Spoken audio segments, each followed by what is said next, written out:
Good afternoon, everyone. Welcome back to the Unbossed show, where we are flipping the script on leadership and getting real about what it looks like to lead with heart and high performance.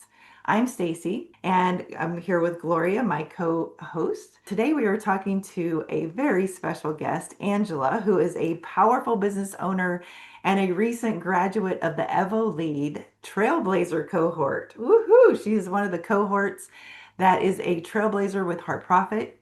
She was one of our first going through the program. She runs a commercial cleaning company, and like so many small business owners, she was dealing with burnout, high turnover, and team dynamics that weren't serving her or the vision of her business. But what happened over 12 weeks is nothing short of incredible, and she's going to share that with us today. So, welcome, Angela. Thank you for being here with us today. Thank you for having me.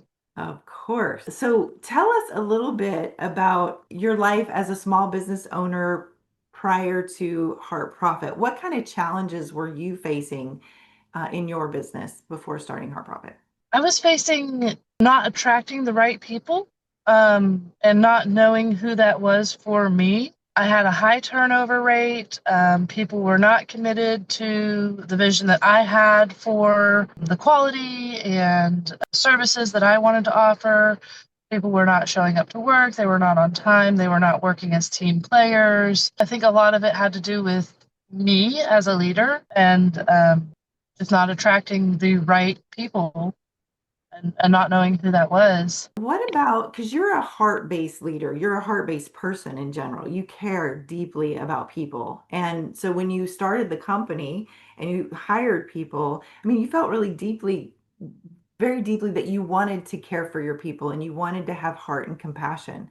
What were some of the challenges you found when you brought that compassion to your people?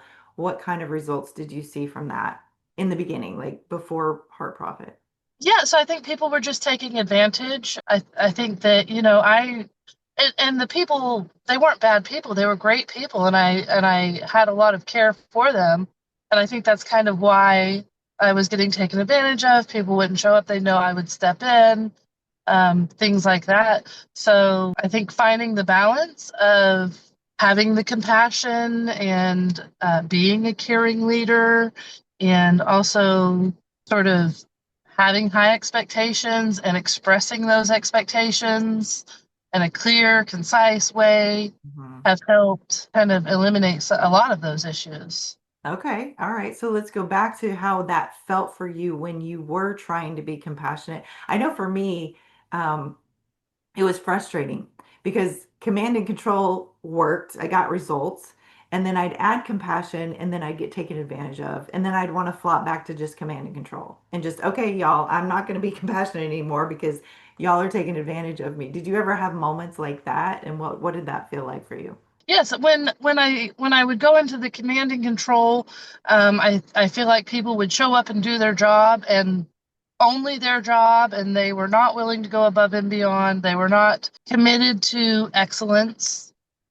They would just show up for a paycheck, which, Mm.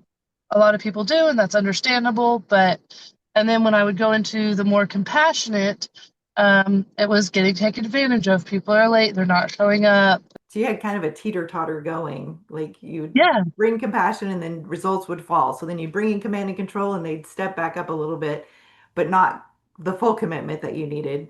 And then you'd bring compassion back and then the performance would drop. Yes. That's exactly how what I found to be true for myself in this journey. And that can make you want to just give up and go, why keep trying? So, why did you keep trying, Angela? There were several times where I would just do everything myself. I'm like, fine, that's fine. I can just do everything by myself. That's fine. And as it turns out, I cannot do everything by myself. It becomes overwhelming and, I get exhausted. I guess I just kept going because I just have this vision for myself and my family. I don't want to go work in a 9 to 5, and have limited potential there. I've worked in offices my whole life, and it's just not what I want to do. And I feel like there had to be a way to figure this out. And so now you're in Heart Profit and you went through the certification, went through the cohort. Was there, I mean, obviously, this is something that is personal to you and something you wanted to do because you were looking for a different result. Was there any particular moment in the cohort where something clicked for you, where you felt like, okay, I'm onto something here? Every week we would go through the class, and I would take my notes, and sometimes I would listen back to certain pieces and just try to implement it little piece at a time. It feels like it's been a huge difference. Now I've got some girls working for me that are just amazing. So credit due to them, of course. But I do think that I've shown up differently. And so I can have heart and compassion and let them know that I care about them, but they show up differently. You talked earlier about the high expectations.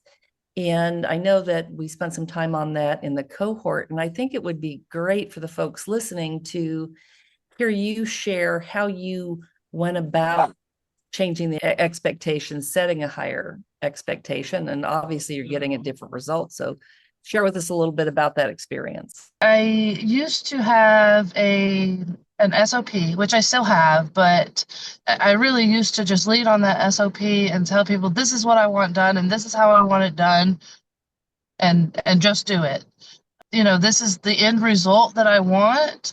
These are the expectations that we have, and however you get there, I'm not going to micromanage you. And if you have ideas, I want you to bring those to the table, bring those to me. I've always had high expectations, but I think it's how to achieve them where people care. And I love that you focused on the outcome. Here's the end result that I'm looking for our business, right? And you can get there in a bunch of different ways. And I think that's not what leaders typically do. Especially, business owners who've started up their businesses who have this standard. We say, this is what I want, and this is how you do it. And I don't know, that kind of control can create some resistance for folks. Mm-hmm. And you flipped it entirely and said, and I love this because you said, look, here's the outcome I want. And you let go of how to get there. And I think that was a key part in helping create ownership and commitment among the people on your team. They know that I trust them, and they take that seriously.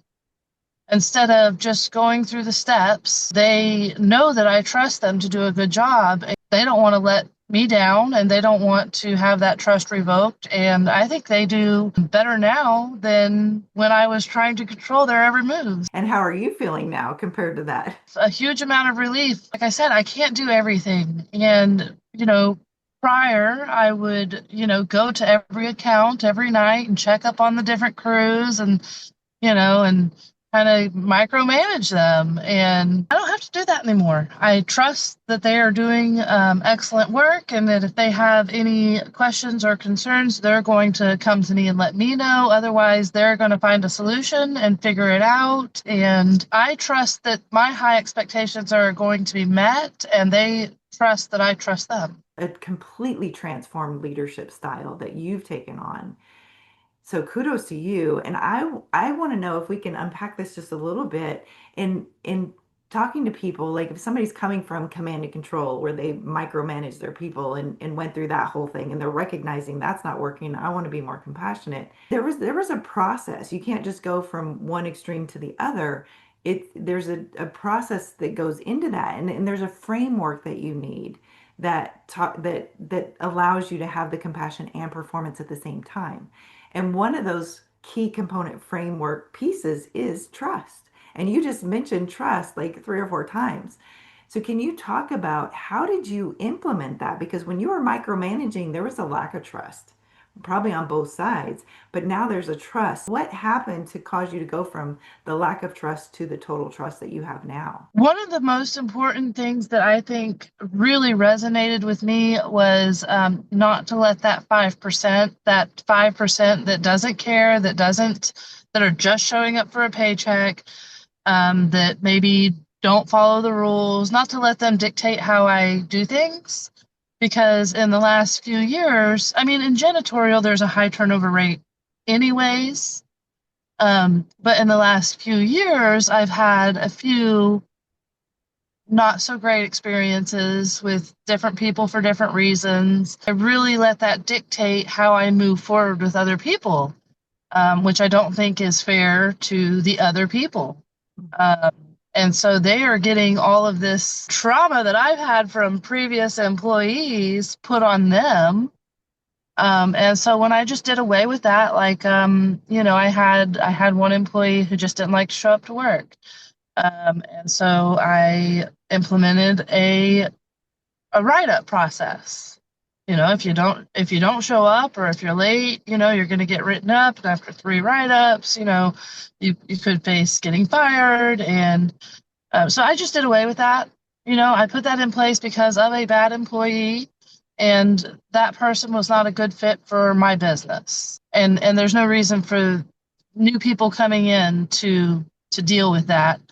And there were several things that I had put in place for different reasons like that. So that was the first thing. I just did away with all of it. You don't write your people up anymore? No, and I haven't had a need to. I think, and that goes back to finding the right people. If they're not a good fit, if they don't care, then there's no reason to maintain a relationship. So it has to be a good fit for both. And how have you, because you had said from the very beginning of this conversation that you hadn't been able to attract the right people. What's different now, and why is it different now? I know that there has been a shift in my energy and my perspective. And I know that I have some wonderful girls working for me now. So I am extremely grateful and appreciative. I think the energy of the leader does impact who is attracted to that business. Absolutely. I think that's a valid point. Well, and when you're in a different space with a different mindset as a leader, then you're tuning into more things as well. You're tuning into those things that you in the interview process that you're not quite comfortable with, right? You're listening to the inner voice as well. And Yeah. I set a different kind of energy out there. It does set a tone for when you do hire folks with what to expect and how to show up. Is there a moment or a conversation recently that you had that made you realize just how far you've come? Because you've come a long way from where you were to where you are today, the leader you are today. Has there been a recent experience that like really highlighted that for you and you were like, wow, I have really changed? I've come a long ways from when I started business. I think this just speaks to my attitude and energy. So I recently did a pretty good sized job. It was a new construction clean. It was extensive in the contract, in the insurance. I had to take on additional insurance, make them additionally insured. It was very extensive in the contract. Had a team of 8 show up. They did amazing. I mean, I was so proud. My team did amazing. And at the end of it, we did our final walkthrough. The contractor said that, yeah, y'all did a great job, but we'll see you again next week. And I said, what do you mean? No, we just did our final walkthrough. I'm not coming back next week. He said, well, everybody's still working, and they're going to make a mess, and we're going to need you to come back through next week and just do a touch up. It's a 60,000 square foot new construction build. Just a touch up is a significant amount of work. 3 years ago, I probably would have done anything to make the customer happy and showed up next week at my own expense and just done it. But I basically just told him no. No, if you can find anywhere in the contract or email communications or text message, anywhere that it says anything about a second clean, I'll be happy to show up next week. Otherwise, we're going to have to discuss giving you an estimate for a second clean. So they did not find it in the contract because it was not there, and that's the job I'm on today. So they ended up telling me we're not going to need any additional services at this time. That was 3 weeks ago, 4 weeks ago now. And about a week ago, they said, oh, we're going to need that estimate. This to me speaks to even what we've seen in you. Yeah. Obviously, Stacy has known you longer. And for me, just working with you through the cohort, it is the noticeable difference for me, and I'm sure Stacy will say the same thing, is you've come into your own power. you have a strong voice, and it's like you're owning that voice now. And for me, the example you just gave is just a perfect example of your confidence in self and your confidence in your voice. So Confident. own. That is hugely apparent in the transformation. What do you think about like the leader that you are today and the confidence that you feel today? Is there a correlation between those two things, like the leadership skills that you've gained and the confidence that you're doing your business with now? Yeah, definitely. So I do construction clean, but I also mostly do like routine janitorial. And so they'll have the crew will have their, accounts that they go to every night or once a week, or, they have a pretty set schedule through the week. Um, and prior, if I had received any feedback that wasn't, exactly perfect, it really kind of hit me hard. But then I would take it to the crew in a way that's like overly nice, Mhm. like, oh, I know you guys are doing an amazing job, and which they do. And so now I just like, look, this is the feedback. Let's get it fixed. And they're like, yeah, absolutely, no problem. They get it fixed. Um, I don't feel like I have to saturate everything with honey. I can Mm, just speak to them. They're adults too, right? So they can Yeah. they can take the feedback, and when you've built trust and care with your team, you know, they obviously care. maybe perfectionists, and they're just like, look at this. This is how we get better. Yes, this is how we get better. I have one account that's a medical clinic. It's about 25,000 square feet, and it's a little bit of a maze of a building, and so they gave me some feedback. They said in one of the exam rooms there were some dust bunnies behind the chairs. So I sent that to the girls, and um, I just told them, I said, it's no problem. Y'all are, they apologized. They're like, we're so sorry. We'll get it taken care of. And I was like, there's, no reason to apologize. It's a big building. It's easy to miss. Let's just make sure that we're checking these things as we're moving through the building. And it was just a very straightforward interaction. And it felt a lot better than feeling like I'm babysitting. Hmm.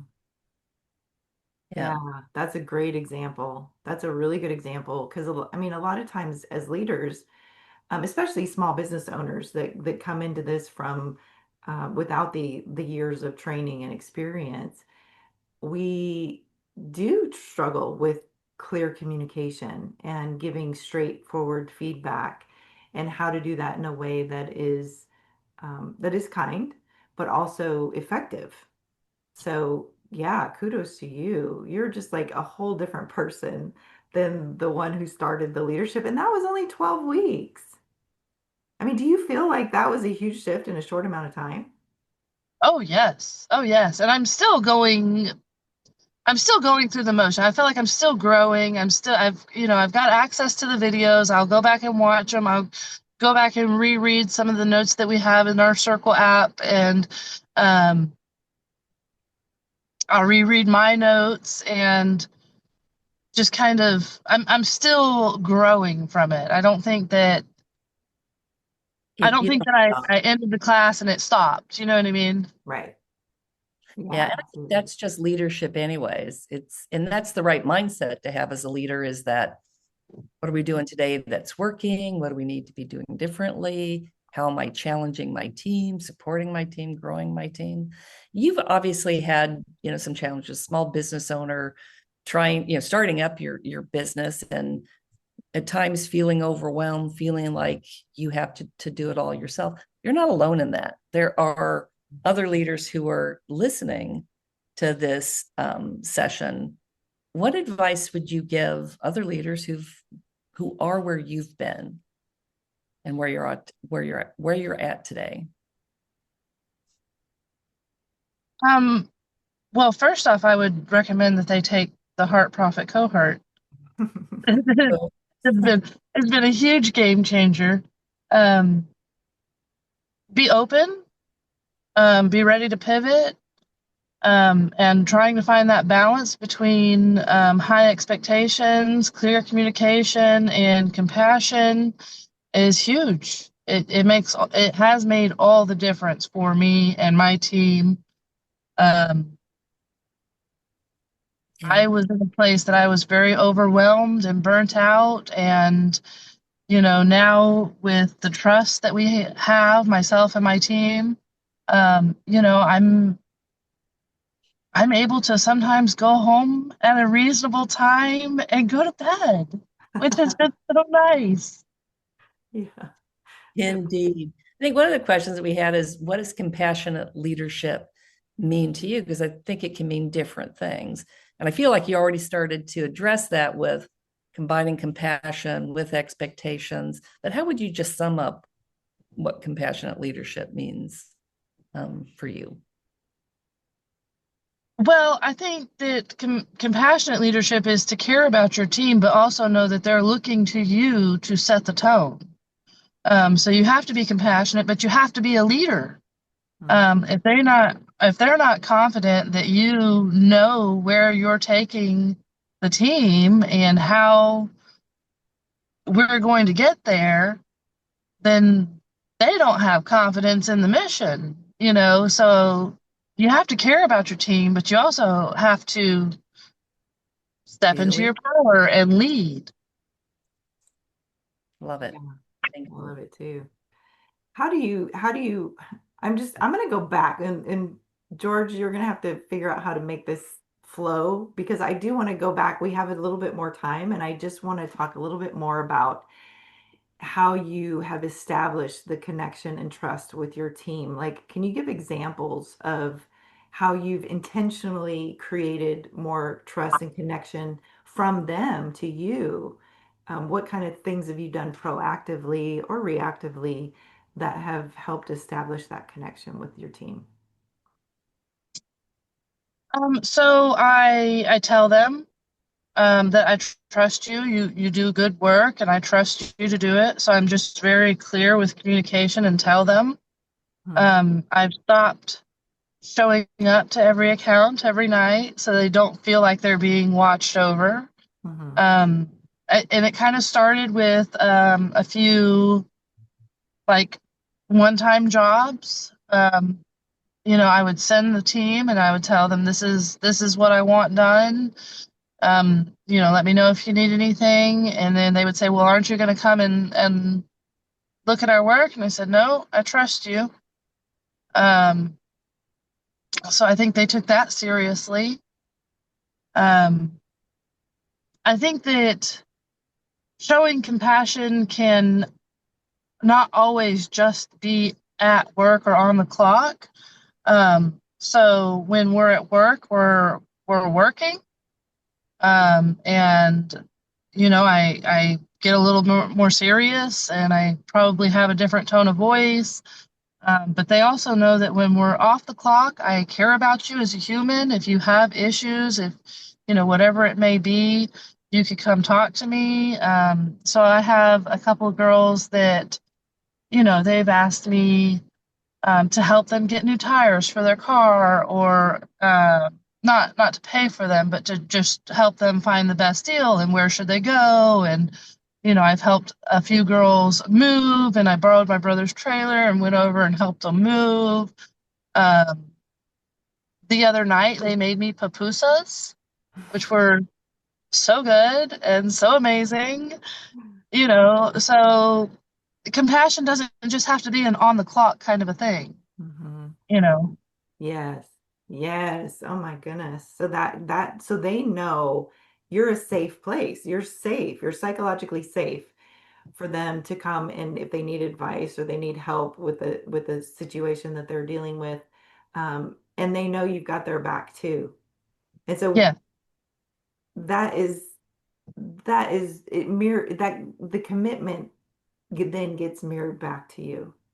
And so having that level of connection and care really does get reflected back to you. And I think that it goes back to what we were talking about earlier is the energy of the leader really is reciprocated and reflected back So if we're coming at this from a command and control and you better, and I'm going to follow up and make sure you're doing what you're supposed to be doing, you're going to get that kind of response from your people that mirrors that, oh, that she doesn't trust me, oh, this lack of trust and this break in connection, versus when you show up in your power and you show up not in a power over others, empowered in your power, which is what I'm hearing in your voice. That's so amazing to watch and to listen to you speak. Um, that it, that brings out a different response in the people that you're leading. And I think you made some really good points of a leader still has to be a leader. You still have to lead. Um, and the respect goes both ways. When you give respect to them, they give respect back. When you give commitment to them, you show up with your brother's trailer to help them move, you get that commitment back tenfold. It's amazing. You were just such a shining example of what an empowered, confident leader embodies. What would Very you, so, very much so. yeah. What would you say to the version of you that was 9 months ago, a year ago? Like, what would you say now to her? Oh gosh. Probably nothing nice. Put your big girl pants on. That's being honest. Yeah, Just do it, right? just do it. Yes. I love it. Let go. Let go. Trust. Yeah, I can't control everything. And I mean, Letting it's go just not an easy path. It's not. It's definitely not easy.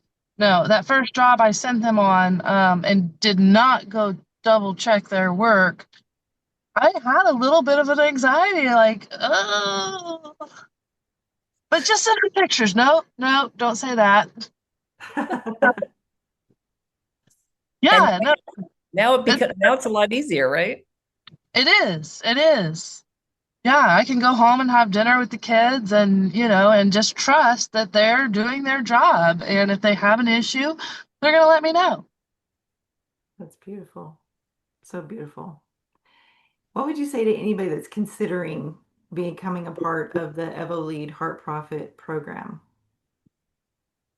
Do it. Do it. It's amazing. You learn so many different things. And I know, there are certain big things that I took from it, and I'm still going through um, and learning. But everybody's going to get something different. I would do it again. Like I've already done it, and I would do it a second time because I think you're going to hear and absorb so much more information. Um, and Yes. so I think it's amazing. I think it's absolutely amazing. It's been a game changer. Awesome. That's beautiful. Gloria, you got anything else you want to ask before we close? No, just Angela, it's been so wonderful to work with you during that cohort and to see where you're at now. Hmm. Leaders like you are inspiring because you put a commitment into being the best version that you can, the best version that your team deserves. And it's so nice to see that it's a win-win, that it's working for you. You've got a great team and you're owning it. I love it. Yeah, Thank you. absolutely. So proud of you. So proud for you and what you've come into and the change that you're going to make, the impact you're going to have on your people is going to be phenomenal. And your business is going to grow beyond anything imaginable and you're just going to be so impactful in everything you do. I know it. I feel it. So Angela, thank you so much for taking time out of your busy day to sit here and have a conversation with us. We really value your time and we value your respect and your love for what we're doing. Yeah, we're mutually, we're in the mutual, okay, Admiration. that's the one, the Admiration Club. So anyway, long story Thank short, you. thank you. Thank you. And to all of you listening, this is why we do what we do. Real leaders, real change. If Angela's story inspired you, share this episode and subscribe to the Unbossed podcast. And until next time, keep leading from the heart. We love you.